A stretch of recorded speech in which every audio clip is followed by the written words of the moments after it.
눈덩이 부채라 혈세로 메우면 그만. 이 말이 일단 무슨 말일까요? 공기업에 대한 이야기입니다. 여러분도 알다시피 공기업 부채 사실 장난이 아닙니다. 공기업 부채를 보면 야 이거 괜찮을까 이런 생각을 하게 됩니다. 보세요. 2023년 기준으로 327개 공공기관 부채를 종합해보면 709조 원입니다. 자본금 대비 부채 비율이 183%고요. 이게 민간기업 같으면 이미 끝장났습니다. 이렇게까지 안 놔둡니다. 6년 사이에 부채가 43.8%, 493조 2천억 원이 215조 8천억 원이 늘어서 709조가 됐다는 이야기거든요. 최악이죠. 그런데 더 놀라운 것은요.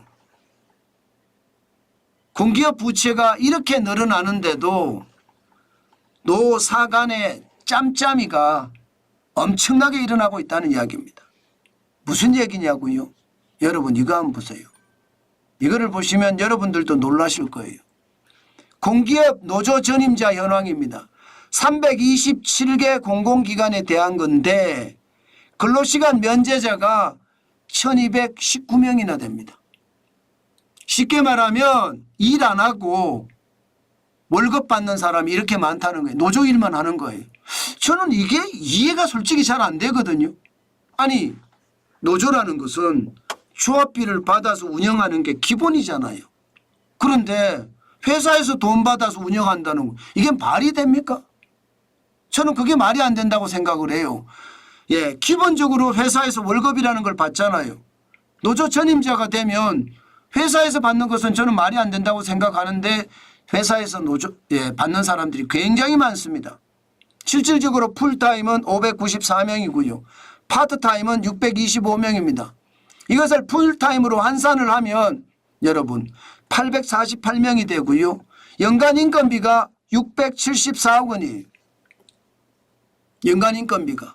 이게 박수영 의원실에서 327개 공공기관을 전수조사해서 나온 수치라고 하거든요. 저는 이것을 보면서요. 부채는 노사가 협력해서 갚으려고 생각은 안 하고 오히려 짬짬이가 돼서 지금 사장으로 들어가는 조건으로 노조에게 혜택을 베풀고 그 혜택을 베푼 것이 결국은 모자라면 세금으로 메우고 이런다는 뜻인가요? 심지어 말입니다. 국방부 산하 기타 공공기관에 속하는 전쟁기념사업회 여기는 노조원 수가 16명입니다. 예, 근로시간 면제 유급 노조 전임자 한도는 3명이거든요. 그런데 실제로는 16명이 모두 노조 전임자로 등록해서 근로시간 면제 한도를 위반하고 있습니다. 예, 원자력안전위원회 산하 원자력안전기술원 여기는 진짜 웃긴 일이 발생이 돼요. 매달 노조원들에게 3만 5천 노조원들에게 주는 거예요. 노조원들에게 3만 5천 원씩 연간 2억 3,700만 원을 계속 지급하고 있습니다. 노조원들에게. 노조원들에 대한 과도한 지원 아닌가요? 야 이게 뭐 말이 되나 싶어요. 노조는 조합비라고 있는데 그 조합비로 운영이 돼야 되는데 그렇지 않다는 이야기잖아요. 그만큼 말입니다. 공공기관의 사장으로 들어가는 사람과 노조가 짬짬이가 된다는 거예요. 짬짬이를 하지 않을 수는 없다 이렇게 이야기합니다. 왜? 사장 출근 반대 시위하면 어쩔 수 없다는 거예요. 실질적으로 한번 보세요. 공공기관 노조가 70%가 대부분 노조에 가입해 있습니다. 민간에서는 10.1%거든요. 무려 593.1%가 높은 수치입니다.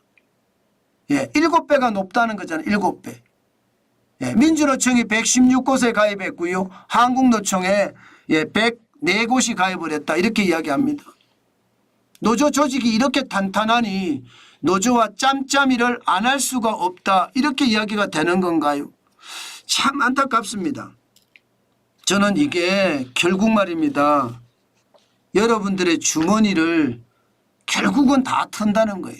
사실은 알고 보면 돈을 걷어서 죄송합니다. 그냥 이런 표현 쓰겠습니다. 먹는 놈 따로 있고 내는 놈 따로 있다. 이렇게 생각하면 틀리지 않은 것 같아요. 그 정도로 말입니다. 지금 공공기업의 어떤 상황은 점점 어렵다. 저는 그렇게 생각합니다. 사실 윤석열 정부 들어와서 어떻게 하든 공공기관의 비효율성을 줄이려고 노력은 합니다. 2022년에 공공기관 총 정원이 42만 9천 명이었거든요. 조금 줄긴 줄어서 2023년에 42만 1,000명으로. 그러나 2024년 2분기 기준으로 다시 42만 3천 명이 됐죠. 저는 기본적으로요. 국가기관 산업이 아니라면 저는 공공기관 다 민영화해야 된다고 생각해요. 다 민영화. 그래야지 이 자유민주주의와 시장경제 원리에 맞아요. 지금처럼 계속해서 말입니다. 정부가 뒷돈을 대준다. 또 정치인을 낙하산으로 내려보낸다. 이것은 아니라고 보는 거죠. 공공기업의 효율성, 공공기업의 개혁 당연히 필요한 이유입니다. 여러분 생각을 해보세요. 여러분들도 아마 느끼실 거예요. 공공기관 부채가 183%예요. 부채가 183%인데 이거 계속 놔두고 본다고요? 눈덩이 부채라는 말이 틀리는 말이 아니잖아요. 이게 부족하면 결국은 혈세로 메운다는 뜻인가요? 노조에게는 펑펑 써면서 국민들에게 고통을 준다는 뜻이잖아요. 이런 불합리가 어디 있습니까? 그래서 제가 낙하산 정치인 공공기관장으로 내려보내는 거 안 맞다고 말씀을 드렸어요. 왜? 전리품처럼 지들끼리 나눠 먹으니까. 참 이런 것을 보면서 지금 그 어느 때보다 저는 반드시 원리 원칙대로 법은 법대로 해야 된다고 봅니다. 그래야만 제 주머니나 여러분 주머니에서 공공기관 노조들이 빼가지 않습니다. 저는 그게 그 어느 때보다 필요한 시점이 아닐까 싶어요. 시장이라는 게 경쟁의 원리가 통해야 되잖아요.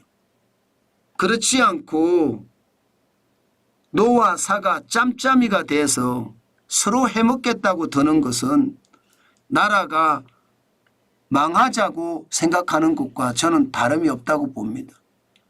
공공기관, 작은 공공기관은요. 어떻게 생각을 하면요.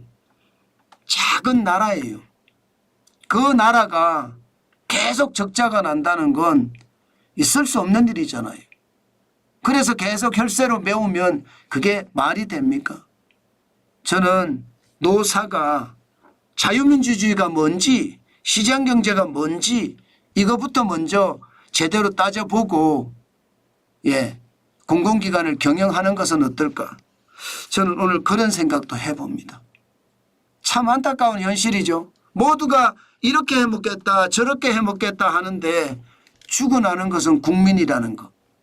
그게 참 안타까운 현실입니다.